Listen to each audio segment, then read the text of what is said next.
My husband offered me a cup of coffee, wearing the sweetest smile I had seen on his face in months. I accepted it gratefully, without a hint of suspicion. Just then, our housekeeper, Elena, stumbled into me, spilling some of the coffee on the floor. As she knelt to clean up the mess, she whispered so faintly it was meant only for me. "Don't drink it, ma'am. Please, trust me." A chill ran down my spine. I secretly switched my cup for my husband's. 5 minutes later, something terrifying happened. But before I continue, make sure you subscribe to the channel and write in the comments where you're watching this video from. My name is Isabella Reynolds, and at 42, I thought I knew my husband better than anyone in the world. 12 years of marriage. A beautiful 8-year-old daughter named Sophia. A comfortable house in an exclusive gated community in Greenwich, Connecticut. Everything seemed perfect. Too perfect. As I discovered on that life-altering Saturday morning, Marcus had always been attentive, but in recent months, he had been different, more affectionate, more present, and insistent on making my coffee every morning. To me, it was romantic, a sign that our marriage was stronger than ever. I was tragically mistaken. That morning, Sophia was at my mother's house in the Hamptons for a weekend getaway. Marcus suggested a special breakfast, just the two of us. He prepared everything with meticulous care. Fresh croissants, sliced fruit, freshly squeezed orange juice, and of course my favorite coffee, the bold French roast he knew I loved. Elena had only been working for us for 6 months. She was a quiet woman in her 50s, always efficient and reserved. Marcus had hired her after our previous housekeeper retired. I honestly didn't pay her much mind. She did her job and blended into the background, exactly the way Marcus preferred employees to be. But that morning, as Marcus served the coffee with that perfect smile, I noticed something odd in Elena's eyes. She was standing near the kitchen doorway, watching the scene with an expression I couldn't decipher. Fear, urgency. I wasn't sure. "Thank you, honey," I said to Marcus, taking the white porcelain cup. The aroma of the coffee was undeniable, exactly how I liked it.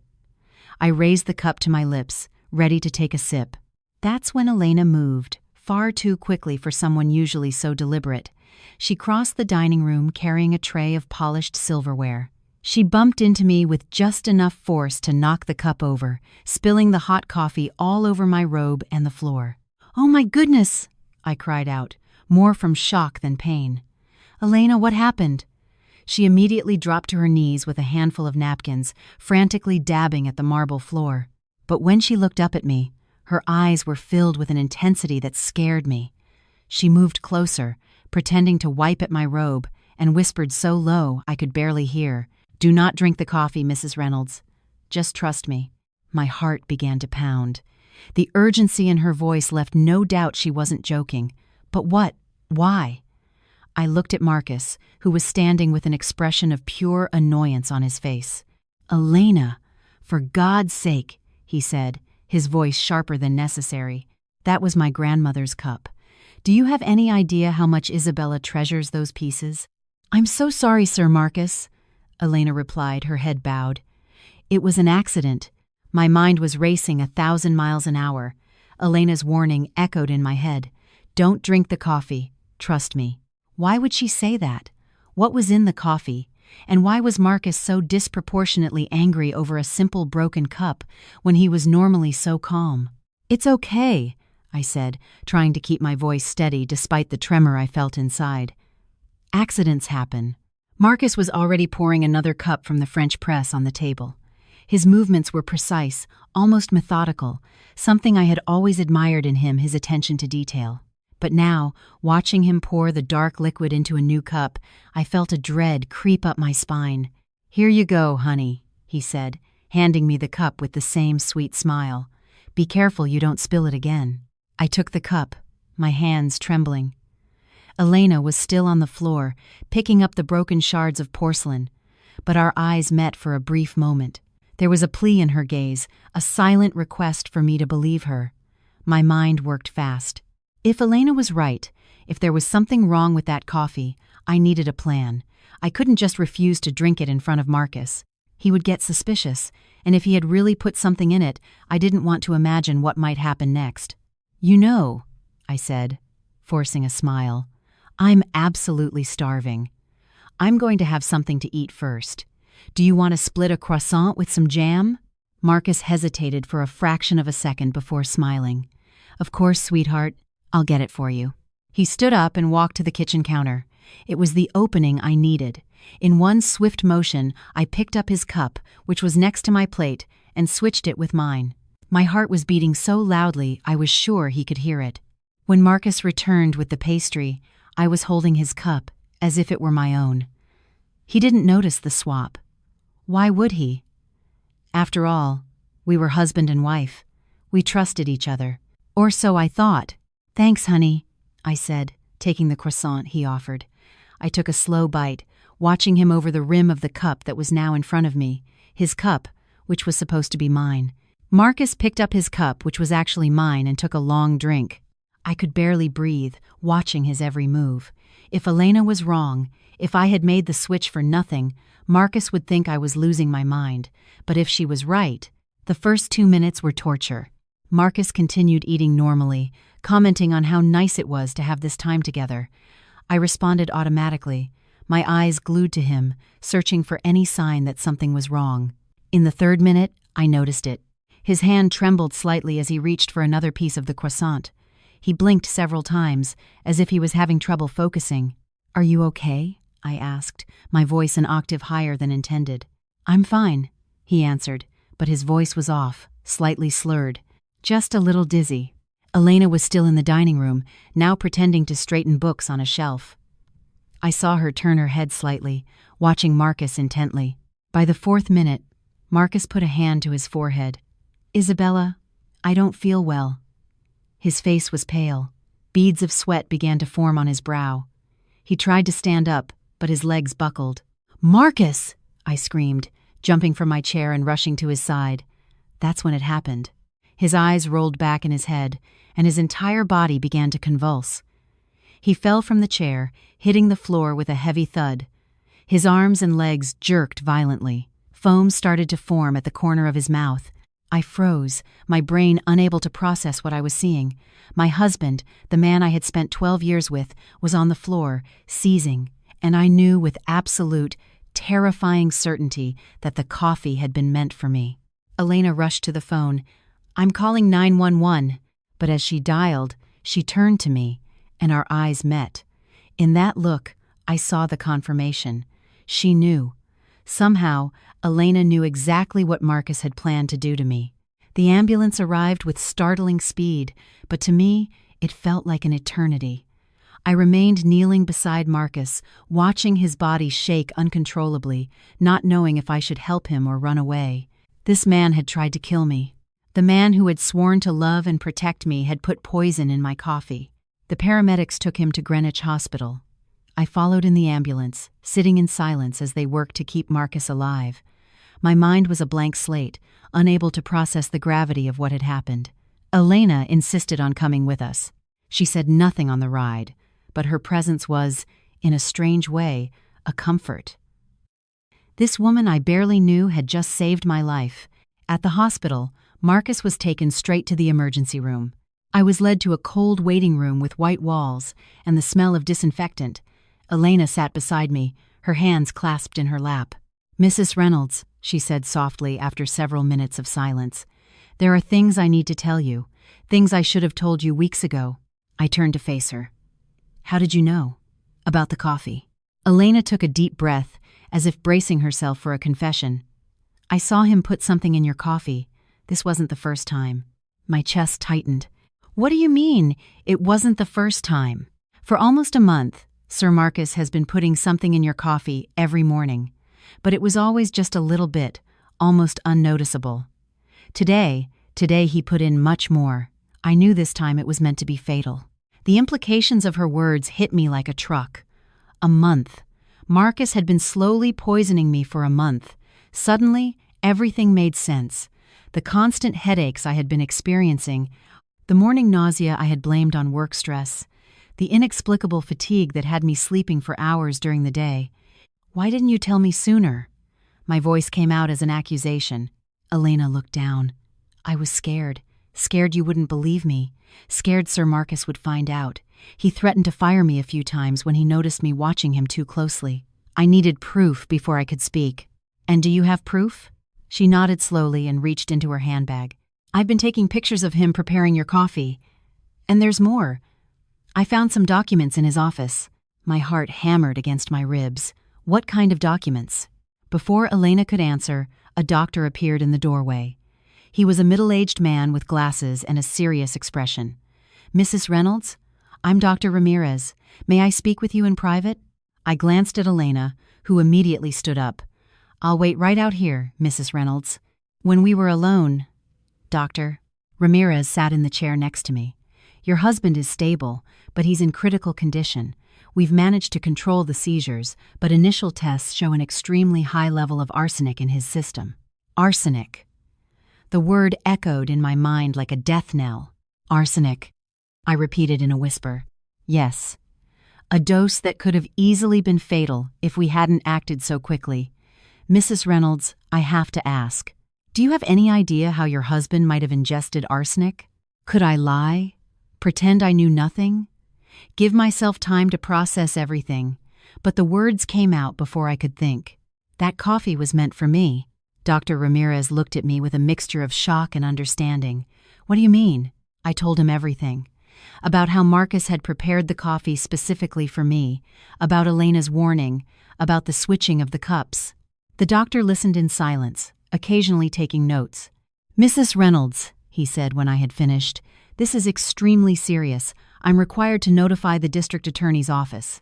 If what you're saying is true, your husband attempted to poison you. I know. And you, how are you feeling? Have you had any unusual symptoms? I thought about the past few weeks. The headaches, the nausea, the fatigue. I haven't been feeling well for weeks. Headaches, dizziness, extreme fatigue. Doctor. Ramirez's face grew even more grim. We need to run some tests on you as well. If he's been putting arsenic in your coffee for weeks, as your housekeeper suggests, you could have dangerous levels of the poison accumulated in your body.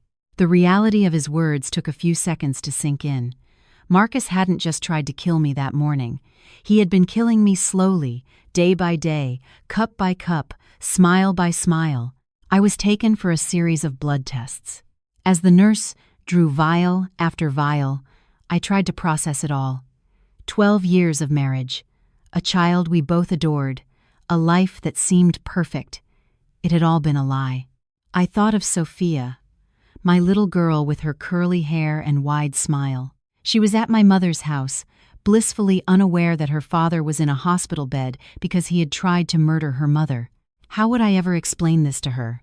When I returned to the waiting room, Elena was still there, now accompanied by 2 detectives from the DA's office.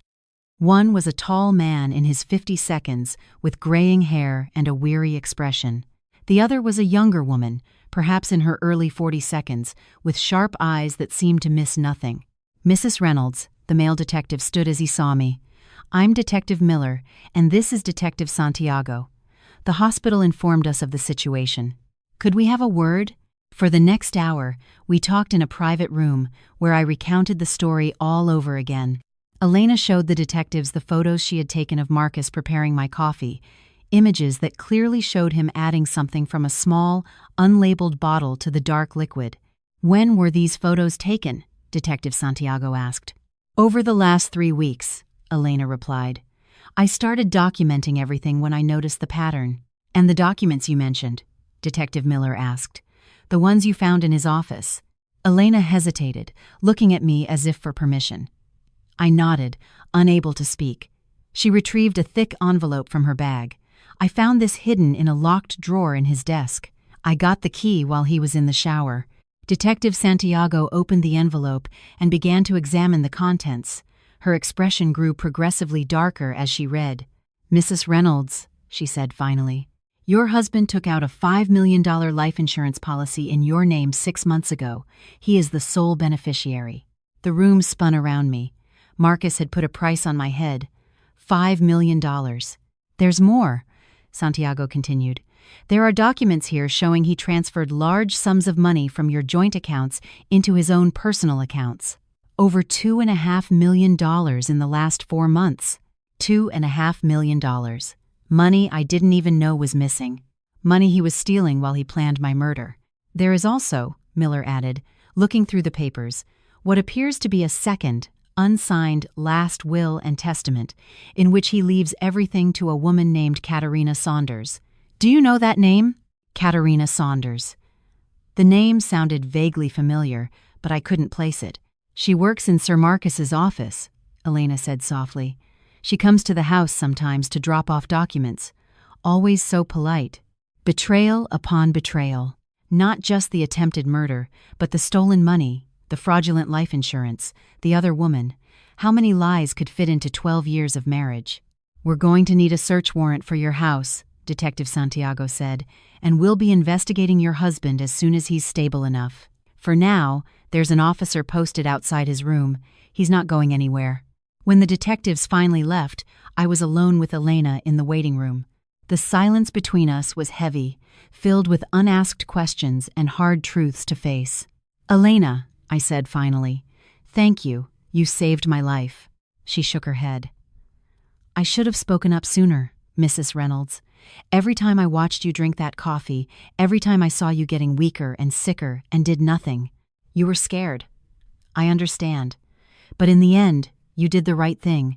Elena looked at me, tears welling in her eyes. There's one more thing I need to tell you. My heart stopped. About my daughter. I heard Sir Marcus on the phone a few times, talking to that Katerina. They were planning to have Sophia come live with them after their plan worked. The room went red. The idea of Marcus and his mistress raising my daughter, on my money, living in my house while I was dead and buried. They will never touch my daughter, I said, my voice a low growl. Never. In that moment, a decision was made. Marcus had tried to break me. He had meticulously planned to erase me so he could have my money and my child. But he had failed. And now, he was going to pay for every lie, every drop of poison, every single fake smile he gave me while he plotted my death. The results of my tests came back the next day. As Dr. Ramirez had suspected, I had significant levels of arsenic in my system.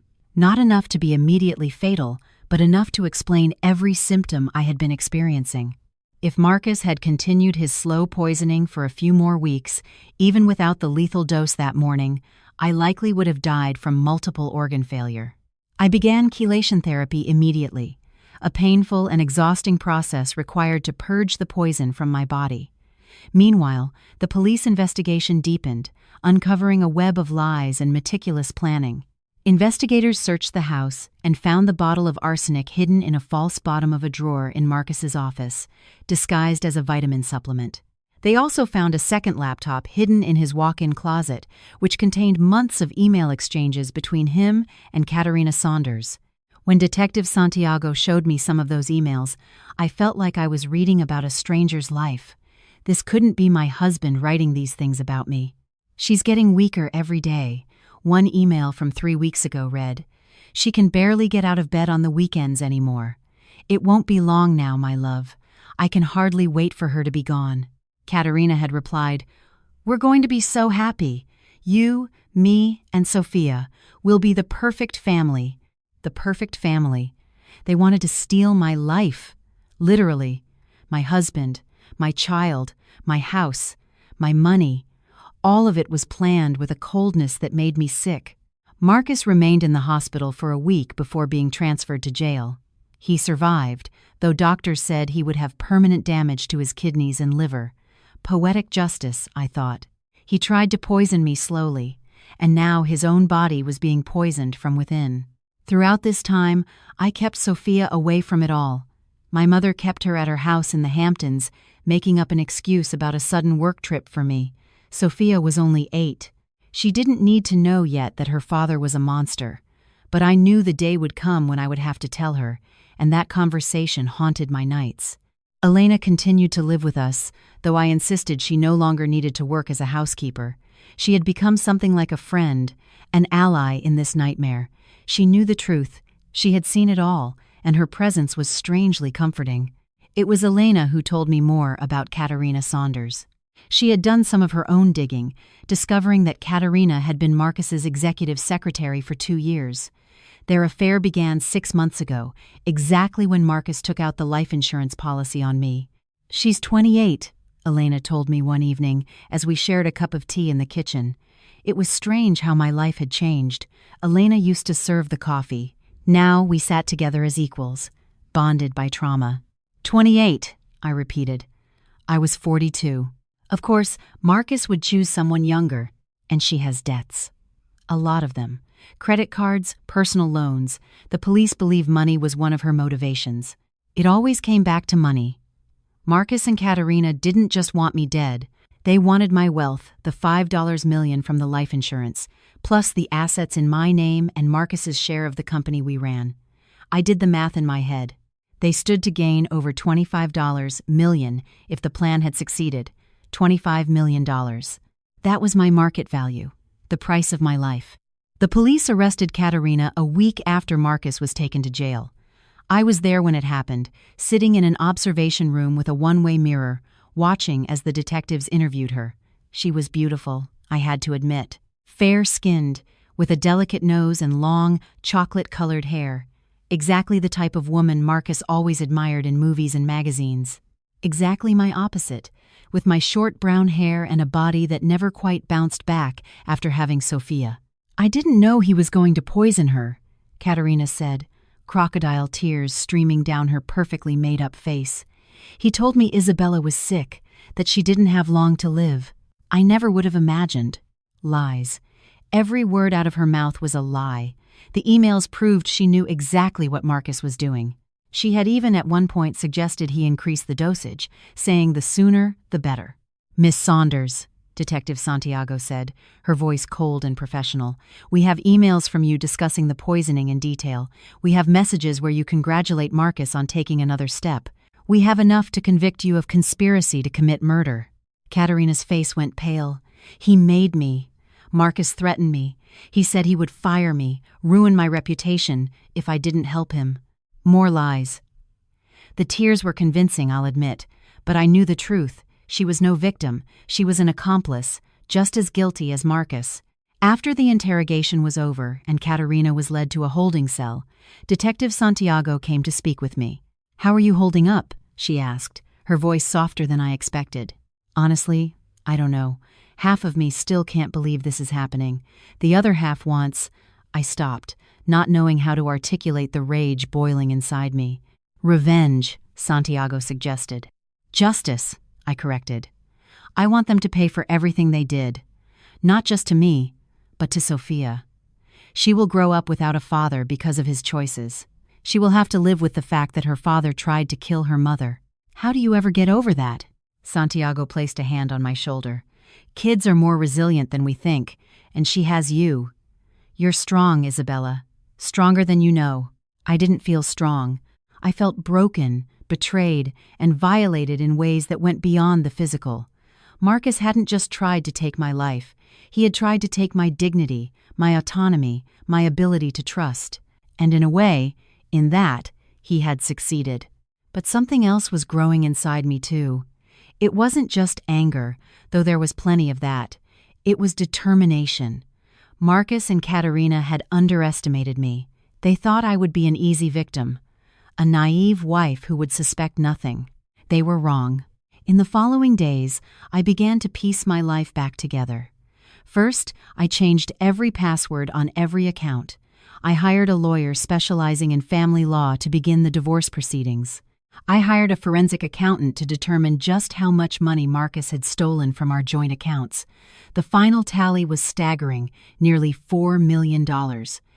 He had created fake bank accounts, funneled money in small increments to avoid detection, used credit cards in my name to buy gifts for Katerina jewelry, clothes, even a trip to Hawaii they took 2 months ago while I was at home, sick with poison.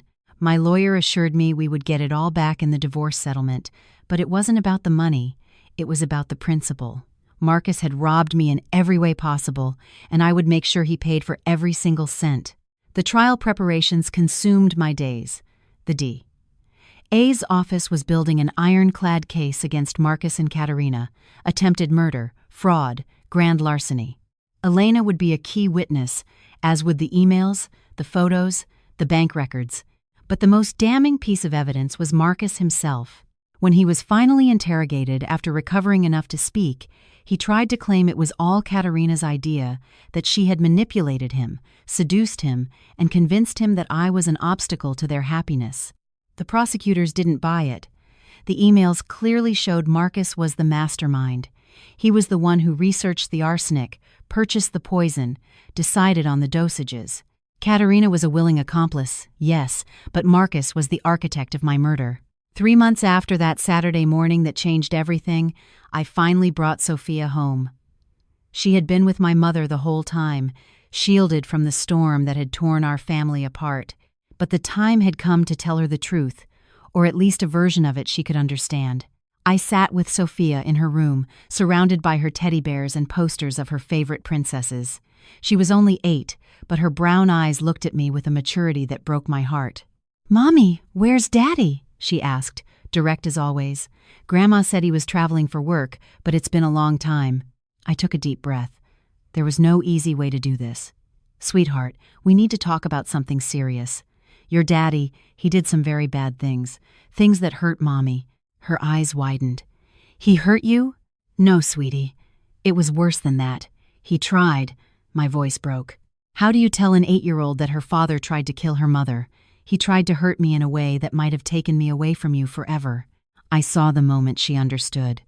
Her little hands tightened on the teddy bear she was holding, her eyes filled with tears. "Daddy wanted you to die." Her voice was so small, so broken. "Yes, honey, he did." Sophia burst into sobs, and I pulled her into my arms, feeling my own heart shatter. She cried for nearly an hour, asking questions that I answered as honestly as I could, trying not to completely destroy her image of her father. "But did he love me?" she asked finally, wiping her tears with the back of her hand. "Or was that a lie, too?" That was the hardest question of all because, honestly, I didn't know the answer.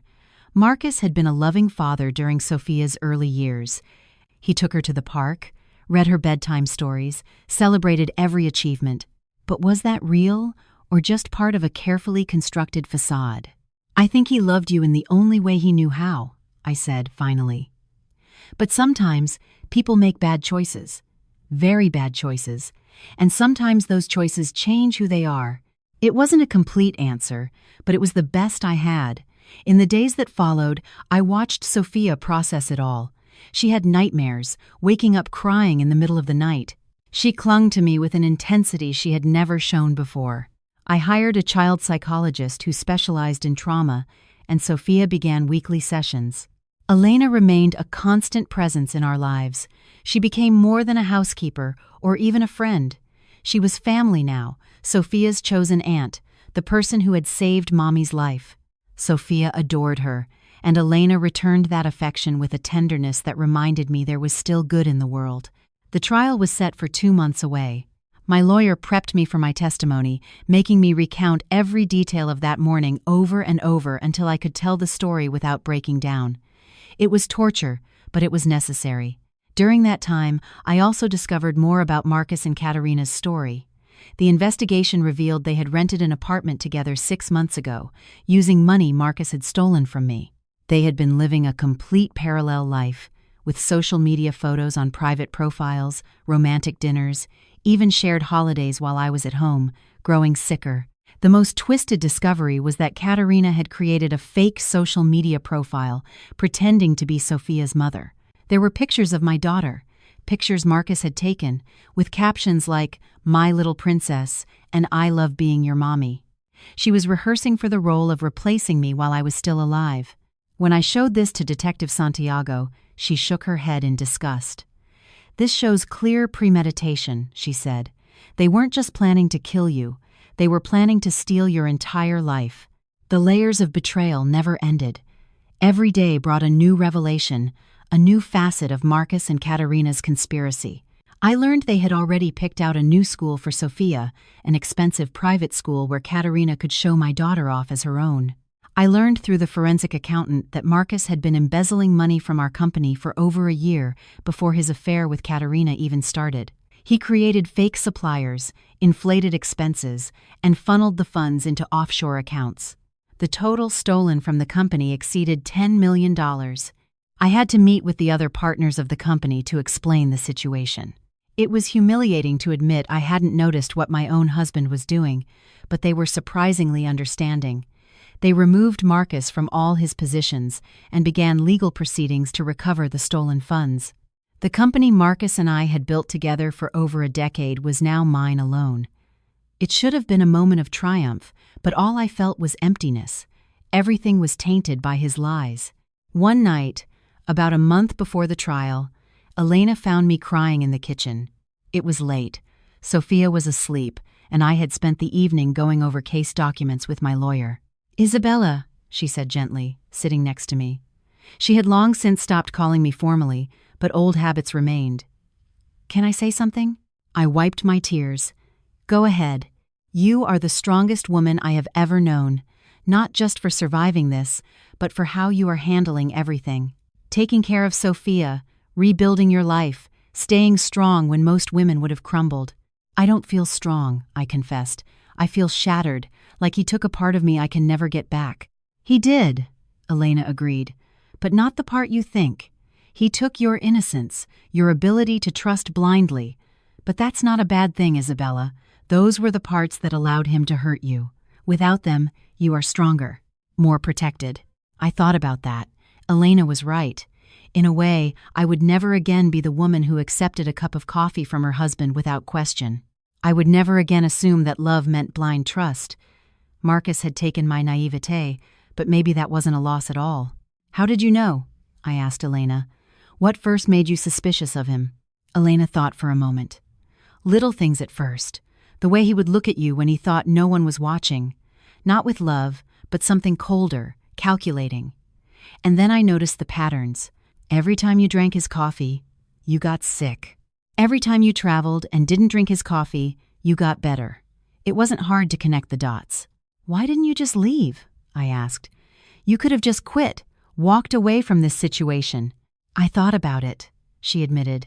"Many times, but every time I looked at you, at Sophia, I knew I couldn't abandon you.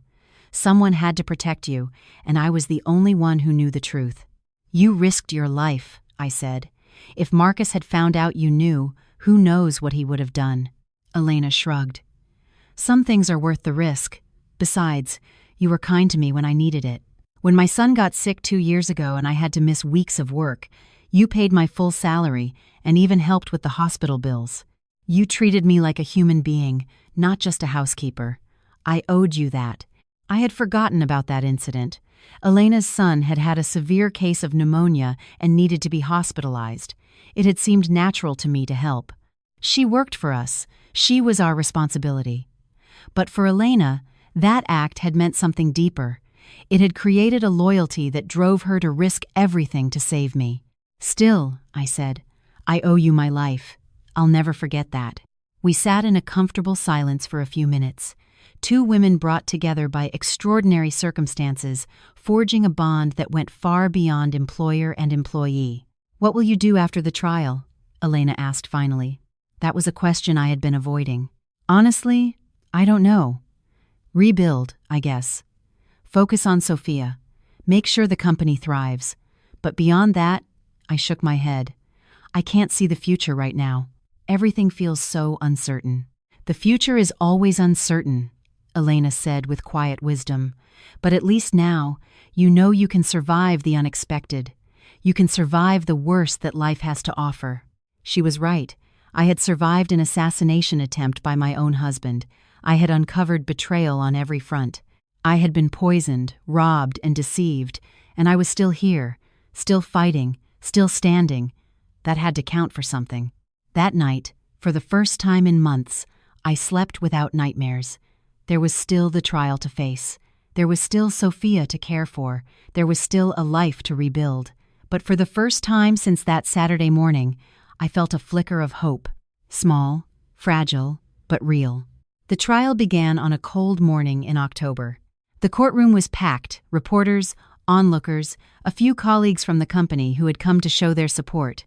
I saw familiar faces in the crowd, people I had known for years, all looking at me with a mixture of pity and morbid curiosity. Marcus was brought in handcuffs, wearing a suit that now hung off his frame. He had lost weight in jail. His face was gaunt, with dark circles under his eyes. When our eyes met, I searched for any sign of remorse, of apology. I saw nothing but cold fury. Katerina entered separately, wearing a simple navy blue dress, her hair pulled back in a conservative bun. She looked young and vulnerable, exactly the image her lawyer wanted to project the victim, manipulated by an older, powerful man. But I knew the truth. The prosecutor, District Attorney Costello, was a man in his 52nds with a reputation for never having lost an attempted murder case. He began with a devastating opening statement, outlining Marcus and Katerina's plan in meticulous detail. "Your Honor," he began, his voice filling the room, "you are about to hear the story of a cold, calculated plan to murder a wife, a mother, an innocent woman, for the oldest reason in the book, greed. Marcus Reynolds and Katerina Saunders didn't just plan to take Isabella Reynolds' life. They planned to steal her identity, her child, her money, and they almost succeeded." He presented the evidence, piece by damning piece. Elena's photos showing Marcus adding arsenic to the coffee. The emails between Marcus and Katerina discussing my demise as if it were a business transaction. The bank records showing the fraudulent transfers. The life insurance policy taken out without my knowledge. But the most powerful evidence was Elena herself. When she took the witness stand, a complete hush fell over the courtroom. She told her story with a quiet dignity that moved even the most cynical reporters. "I saw Mrs. Reynolds getting weaker every day," Elena testified, her voice steady despite the tears streaming down her face.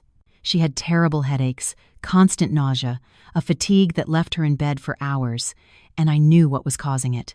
I saw Sir Marcus putting the poison in her coffee every single morning." "Why didn't you tell Mrs. Reynolds sooner?" the prosecutor asked. Elena looked directly at me. "Because I was scared. Scared she wouldn't believe me. Scared Sir Marcus would find out and do something worse. But more than that, I needed proof. My word against his would not have been enough. So I started documenting everything." Marcus's lawyer, a man named Attorney Marcello, tried to discredit Elena on cross-examination. "Miss Martinez," he said, his voice dripping with barely concealed contempt. "Is it not true you had only been employed for 6 months prior to the incident? How would a relatively new housekeeper have such intimate access to my client's alleged plans?" Elena maintained her composure. "We see everything, sir. People forget we are there. They have private conversations. They leave documents lying around. They assume we aren't listening. But we are. Especially when we see something wrong happening." It was a perfect answer. I saw several people in the jury box nod in agreement. When it was my turn to testify, I felt like I was walking to my own execution. Every person in that room was watching me, judging not just my testimony but my failure to notice my husband was poisoning me. The prosecutor walked me through that Saturday morning, making me recall every moment.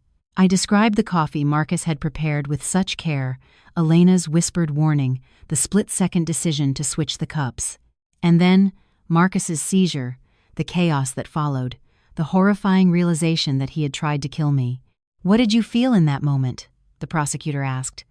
"When you realized the coffee was meant for you?" I closed my eyes, remembering. I felt like I was falling, like the floor had vanished from beneath me. 12 years of marriage, a child we loved, a life I thought was solid and real, all of it was revealed as a lie in an instant. And the symptoms you had been experiencing before that morning, when did you realize they were caused by the poison? When the doctor told me I had significant levels of arsenic in my system, it all made sense. The headaches I thought were stress, the nausea I blamed on a stomach bug, the fatigue I assumed was just getting older. Marcus had been slowly killing me, and I was so blinded by trust that I never even noticed. On cross-examination, Attorney Marcello tried to paint me as a neglectful wife who paid no attention to her husband. "Mrs. Reynolds," he said, his voice accusatory. "Isn't it odd that you failed to notice your husband was allegedly having an affair, stealing millions from your accounts, and planning your murder? It seems you weren't very invested in your marriage." My temper flared. "I trusted my husband, attorney. Trust is not neglect. It is supposed to be the foundation of any marriage. If that makes me guilty, then I am guilty of loving too much and trusting too blindly." But I am not guilty of being poisoned. I am not guilty of being betrayed. And I am certainly not guilty of failing to notice that the man who promised to love and protect me was plotting my death. There was a murmur of approval in the courtroom. Even the judge seemed impressed. Katerina testified the next day. Her lawyer, a woman named Attorney Paula Santos, built her entire defense around the idea that Katerina was Marcus's victim. Like my client, Attorney Santos argued, was a young woman who was seduced and manipulated by an older, more sophisticated man. Marcus Reynolds convinced her his wife was terminally ill, that it was only a matter of time before she passed away. Katerina never knew about the poisoning until it was too late. But the prosecutor easily dismantled that narrative on cross-examination. "Miss Saunders, D.A., Costello said, holding up a stack of printed emails. "I would like you to read this email, which you sent to Mr. Reynolds 2 months ago. Out loud, please." Katerina took the paper, her hands trembling. "Darling, I think you should increase the dose. She's taking too long to die, and I'm tired of waiting. The sooner we can get this over with, the sooner we can start our lives." The courtroom was dead silent. "Does that," Costello continued, "sound like the words of someone who didn't know about the poisoning? Or does it sound like the words of an active and enthusiastic accomplice in an attempted murder?" Katerina's face was ashen. "He convinced me it was for the best, that she was suffering." "Suffering?" Costello cut in. "Isabella Reynolds was perfectly healthy before you and Mr. Reynolds started poisoning her. The only thing she was suffering from was the arsenic you were putting in her coffee every morning. It was devastating. Any sympathy the jury might have had for Katerina evaporated in that moment." The trial lasted 3 weeks. Witness after witness took the stand, each adding another layer to Marcus and Katerina's condemnation. The toxicologist who explained how arsenic works on the human body, the financial investigator who traced every stolen dollar, the computer forensics expert who had recovered deleted emails revealing even more sordid details of the plan. But the most shocking testimony came from an unexpected source, Marcus's ex-wife, a woman named Carla, whom I never even knew existed. Marcus had told me I was his first wife. Another lie. He had been briefly married in his 20s, a union that lasted less than 2 years before Carla filed for divorce. When Carla testified, everything clicked into place. "Marcus started to get strange a few months into our marriage," she said, "controlling, possessive. He needed to know where I was at all times, who I was talking to. He started going through my phone, reading my emails. And then the psychological manipulation started. The gaslighting." "Can you explain what you mean by gaslighting?" the prosecutor asked. "He would do things and then deny he did them. He would move my things and insist I was the one who put them there. He would make plans and then claim I had forgotten.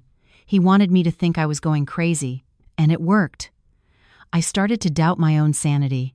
I looked at Marcus as Carla spoke. His jaw was clenched, fury blazing in his eyes. He did not like having his methods exposed. "Why do you think he did that?" the prosecutor asked. Carla looked directly at me when she answered. "Control. Marcus needs to be in control of everything and everyone around him. If you question him, if you show any sign of independence, he sees it as a threat. And Marcus eliminates threats." Carla's words resonated deep within me. How many times had Marcus made me doubt myself? How many times had he insisted I was overreacting to my symptoms, that I was imagining things, that I was becoming paranoid? He had been gaslighting me the entire time, making me doubt my own perceptions, while he was literally poisoning me. "Why didn't you warn Isabella?" the defense attorney asked on cross-examination. "If you knew Marcus was dangerous, why didn't you say anything to his new wife?" Carla looked genuinely distressed. "I didn't know he had remarried. I cut all ties after the divorce. I moved across the country, rebuilt my life. It was only when I saw this case in the news that I learned about Isabella. I immediately contacted the D.A.S.A. office offering to testify. It was powerful testimony. It showed that Marcus's behavior wasn't an isolated moment of madness, but a pattern that stretched back decades. He was a predator, and I was just his latest victim." The jury's deliberation took only 6 hours. When they filed back into the courtroom, my heart was pounding so loudly I could hear it in my ears. Sophia was with my mother, safe from having to watch her father be convicted. Elena sat beside me, holding my hand. The foreman read the verdict. Guilty. Guilty on all counts. I looked at Marcus and saw his mask finally crumble. Gone was the calculated charm, the pretense of being a victim. There was only pure, unadulterated rage. Katerina's verdict was the same. Guilty on all counts. She broke down in sobs, but they seemed to be more from self-pity than genuine remorse. The sentencing was 2 weeks later. The judge, a woman named Judge Regina Campos, was merciless. "Mr. Reynolds," she said, her voice echoing in the silent courtroom, "you have betrayed, in the most fundamental way, the trust of a person who loved you. You meticulously planned the murder of your wife, the mother of your child, for pure greed.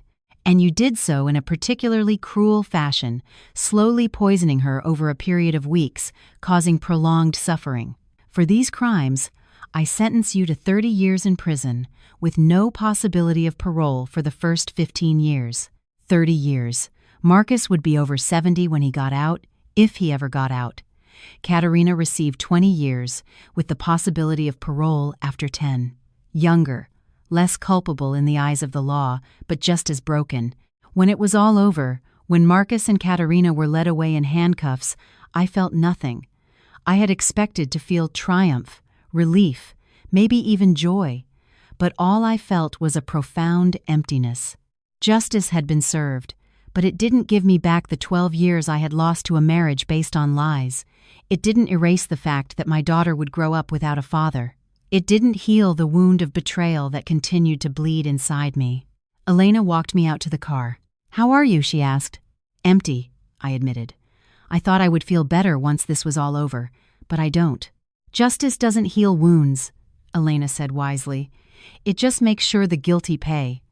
The healing that comes with time." She was right. In the months that followed, I slowly began to rebuild my life.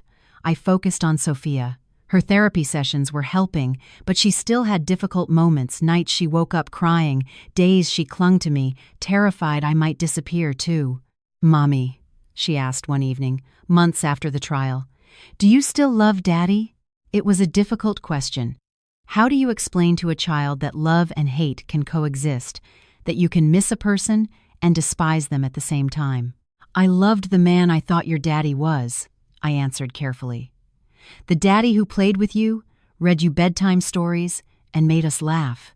But that man, I don't know if he ever really existed, or if he was just a mask the real Marcus wore." Sophia thought about that. "Can I still love his memory? The daddy I remember?" "Of course, sweetheart. Those memories are yours. Don't let what he did take those away from you." It was advice I needed to follow, too. I had spent so much time focusing on Marcus's lies that I had almost forgotten there had been good moments, too. Our first date, the birth of Sophia, family vacations. Those moments had been real for me, even if they hadn't been for him. And I was allowed to keep those memories without letting them erase the truth of who he became. Elena decided to stay with us, no longer as a housekeeper but as a housemate. She became a second mother to Sophia and an invaluable friend to me. Together, we created a new family dynamic, one based not on blood or obligation, but on choice and respect. The company thrived under my sole leadership. Without Marcus siphoning off funds or sabotaging decisions, I was free to implement the changes I had always wanted to make. I hired more women into leadership positions, implemented flexible work policies for parents, and increased our investment in sustainable technologies. 3 years after the trial, the company had grown by 40%. I wasn't just rebuilding, I was building something new and better. I also began to speak publicly about my experience, first tentatively in support groups for victims of domestic violence, then at larger forums and conferences about psychological abuse and gaslighting.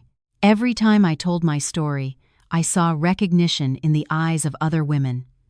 They, too, had been poisoned, if not physically, then emotionally. They had been manipulated, made to doubt themselves, and hearing that they weren't alone, that it was possible to survive and thrive, seemed to give them hope. "Do you know what really saved your life?" a woman asked me after one talk. "Besides Elena, I thought about it. I think it was the willingness to believe the impossible. When Elena warned me, every fiber of my being wanted to disbelieve her. I wanted to insist she was mistaken, that Marcus loved me, that there was a rational explanation, but I chose to believe her, even when it made no sense. And that choice saved my life. It was a lesson I tried to pass on to every woman I met. Trust your instincts. If something feels wrong, it probably is. Don't let anyone convince you that your perceptions are flawed, that you're paranoid, that you're overreacting. Over the years, the anger I felt began to transform into something more productive. I used the money recovered from Marcus's fraudulent accounts to create a foundation that supports victims of domestic poisoning and financial abuse. The foundation aimed to provide legal, medical, and psychological resources for women in situations like mine. Elena became the executive director, using her lived experience and natural empathy to connect with the victims we helped. She understood what it felt like to be in a position of powerlessness, watching something terrible happen and having to make impossible decisions about when and how to intervene. Sophia, now 12 years old, was thriving despite everything. Her therapist had told me that children are resilient, and she proved it every day. She still had questions about her father sometimes, but she had come to accept that he had made terrible choices and was now paying the price. "Mommy," she told me recently, "when I grow up, I want to help people like you and Elena do. I want to be a lawyer and defend people who have been hurt." My heart swelled with pride. Marcus had tried to destroy our family, but Sophia was growing up strong, compassionate, and determined to do good in the world. That was the ultimate revenge on him, raising a daughter who was the opposite of everything he had failed to be. As for me, I learned to live with the scars. I still had the occasional nightmare, moments when I woke up in a panic, certain Marcus was in the house. I still had moments of paranoia, checking everything I ate and drank, unable to fully trust even those who had proven their loyalty. But I also learned that scars are just proof that you survived. They don't define you. They just show that you were strong enough to keep living when it would have been easier to give up. 5 years after that Saturday morning that changed everything, I received a letter from prison, from Marcus. I stared at the envelope for nearly an hour before I decided to open it. Part of me wanted to burn it, to incinerate any attempt he might make to re-enter my life. But another part, the part that still searched for understanding, needed to know what he would say. The letter was surprisingly short. "Isabella, I know I have no right to your time or attention. I know what I did is unforgivable, but you need to know that not a day goes by that I don't feel regret. Not because I'm in prison, not because I got caught, but because of what I did to you and to Sophia. You deserved a husband far better than one who betrayed you in the worst way imaginable. Sophia deserved a father who loved her more than money. I am not asking for forgiveness. I don't expect you to understand why I did what I did. To be honest, I don't fully understand it myself. I just want you to know that you won. Not just in court, but in everything. You took the broken pieces of your life and built something better. I've heard about your foundation, how you're helping other women. That is more than I could ever achieve, even with all the money I tried to steal. I know I will never see Sophia again. I know she probably doesn't remember me or only remembers the bad parts. That is what I deserve. But if she ever asks about me, please, tell her that her father loved her. Even when I was doing terrible things, even when I had lost all my morality, that part was true. Take care, Isabella. And thank you, in a strange way, for saving me, too. If you hadn't switched the cups, I would have killed you, and I would have had to live with that for the rest of my life. At least this way, I have a chance to become a better man. Marcus. I lowered the letter to my lap, conflicting emotions flooding me. Was this a heartfelt apology, or just one more manipulation? A final attempt by Marcus to control the narrative. I showed the letter to my therapist at our next session. "How does it make you feel to read that?" she asked. "Confused," I admitted. Part of me wants to believe he is genuinely sorry, but then I remember how many times he lied before, how convincing he was. How can I ever trust anything he says? "You don't have to," she replied. "Marcus's remorse, whether it's real or not, doesn't have to matter to you. It doesn't change what he did. It doesn't heal your wounds. It's about him, not you." She was right. Whether I answered Marcus's letter or not was irrelevant. Whether I kept his words or destroyed them would not alter my path to healing. I chose not to reply. Not out of anger or spite, but because I had nothing left to say to him. That same year, Sophia celebrated her 13th birthday. We had a small party, just close family and friends. Elena was there, of course, along with my mother, a few of Sophia's classmates, and some of the staff from the foundation who had become part of our extended family. As I watched Sophia laughing with her friends, blowing out the candles on her cake, making plans for the future, I realized something. Marcus had none of this. He had lost the chance to see his daughter grow up, to witness her triumphs and comfort her through her failures. He had chosen money over her, and now he was paying the price every single day in a prison cell. That was the real justice. Not the judge's sentence or the years in prison, but the knowledge that he had thrown away something precious for something as empty as greed. 6 years after the poisoning, I found a peace I never expected. It wasn't a dramatic moment of revelation or healing. It was gradual, like the slow rising of the sun over the horizon. One day, I just noticed that a whole week had gone by without me thinking about Marcus. Then a month, then several months. My life was no longer defined by his betrayal. It was defined by my choices, by the lives the foundation had touched, by the deep and real relationship I had with Sophia and Elena, by the business I had built, by the strength I had found within myself. I even started dating again, something I thought I would never do. It was terrifying at first, to trust someone enough to let them into my life. But I discovered it was possible. It was possible to love without losing yourself, to trust without being naive, to open your heart without making it vulnerable to destruction. His name was David, a lawyer I had met through the foundation. He worked on some of our cases pro bono, and I had been impressed by his dedication and genuine compassion. He was nothing like Marcus. He wasn't suave or charming. He didn't make grand romantic gestures. But he was honest, consistent, and when he looked at me, he saw me for who I really was, not who he wanted me to be. "Are you sure about this?" Elena asked me when I told her about David. "Not for him, but for you. Are you ready?" "I don't know if I'll ever be fully ready," I admitted. "But I'm not going to let what Marcus did stop me from living. I won't give him that power over me." David knew my story, of course. Everyone did. It had been covered extensively by the media. But he never treated me like a victim. He treated me like a survivor, a warrior, a whole woman with her own strengths.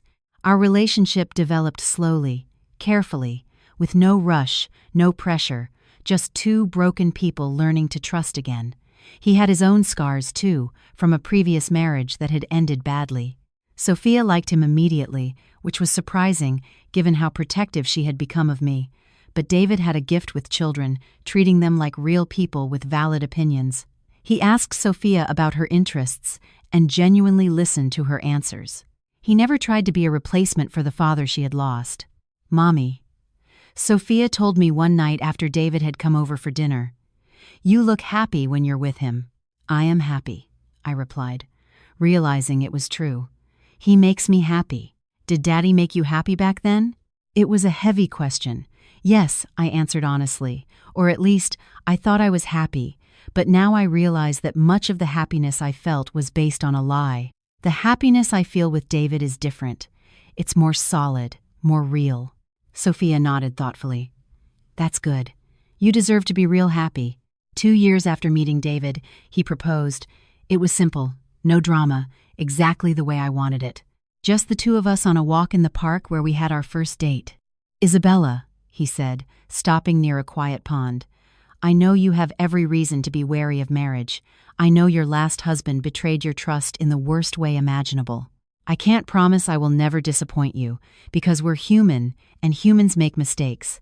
But I can promise that I will never lie to you, that I will never intentionally hurt you, and that I will always respect you as the incredible woman you are." He got down on one knee, pulling a simple box from his pocket. "Isabella Reynolds, will you do me the honor of marrying me?" I looked at this man, who had proven for 2 years that his words had meaning, that his actions matched his promises, and I realized I was ready to try again. "Yes," I said, tears streaming down my face. Yes, I will marry you. We were married a year later in a small, intimate ceremony. Sophia was my maid of honor. Elena was the godmother. My mother cried tears of joy, happy to see me find love again after everything I had been through. Marcus is still in prison, serving out his sentence. I heard through the grapevine that he's become a model prisoner, working in the prison library, counseling other inmates on financial decisions. Apparently, he's found some sort of redemption, or at least he's very good at pretending he has. I don't pay it any mind. He is a part of my past, a story I tell to help others, but no longer the story that defines who I am. Now, if you like this story, click subscribe and tell me in the comments which part left you with your jaw on the floor. Oh, and don't forget to become a member to get access to exclusive videos I don't upload here. I'll be waiting for you there.